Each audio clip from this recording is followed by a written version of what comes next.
पुरुषार्थ, पुरुषार्थ चतुष्टय मतलब मनुष्य के जीवन के 4 मुख्य उद्देश्य क्या हैं।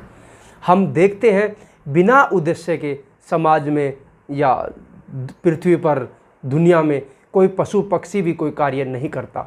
हर किसी का किसी भी कार्य को करने के पीछे कोई ना कोई उद्देश्य होता है और उसके लिए वो कार्य करता है।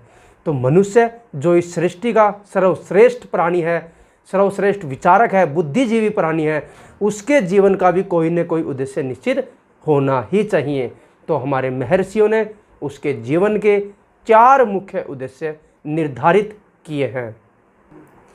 वे 4 मुख्य उद्देश्य हैं। सबसे पहला है धर्म, फिर अर्थ, फिर काम और फिर है मोक्ष। ये 4 मुख्य उद्देश्य हैं। तो सबसे पहले हम चर्चा करेंगे धर्म की। धर्म क्या है? सत्य के मार्ग पर चलना ही धर्म है, या हम कहें ठीक और गलत दोनों में अंतर समझकर उसका निर्धारण करना, या वेद उक्त जो वेदों में बताया गया कर्म है और जो समाज सम्मत है, समाज के लिए अनुकूल है, समाज को उत्थान करने वाला है समाज का, ऐसे कर्मों को धर्म की श्रेणी में रखा गया है।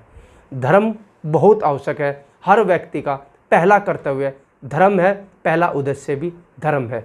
दूसरा है अर्थ। किसी भी कार्य को करने के लिए अर्थ की बड़ी महनीय महत्ता होती है, बहुत ही आवश्यक होता है अर्थ। अर्थ होना बहुत ज़रूरी है। अर्थ मजबूती का प्रतीक है।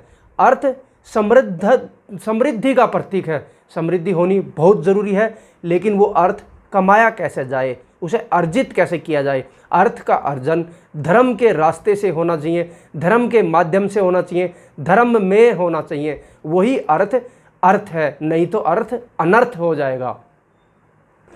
और मनुष्य जीवन का तीसरा उद्देश्य है काम। काम मतलब संतति, सृष्टि की रचना आगे बढ़ाना।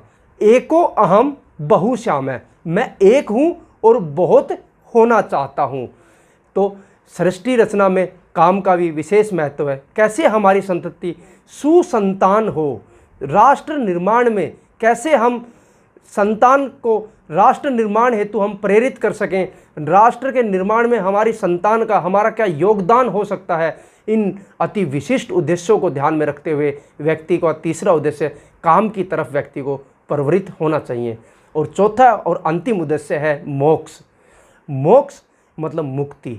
और मोक्ष कब होगा? जब हम बताए गए पहले 3 उद्देश्यों को, 3 पुरुषार्थों को, मतलब धर्म, अर्थ और काम, तीनों का शास्त्रोक्त वेदों में बताए गए तरीके से या हमारे महान पुरुषों के द्वारा बताए गए अनुसार अनुसरण करते हैं, उनके अनुसार बताए गए मार्ग पर चलकर उन तीनों को पूरा करते हैं, तो ही हम मोक्ष तक पहुंच सकते हैं। और मोक्ष मतलब मुक्ति, जन्म मरण के बंधन से मुक्त, संस्कारों से मुक्त।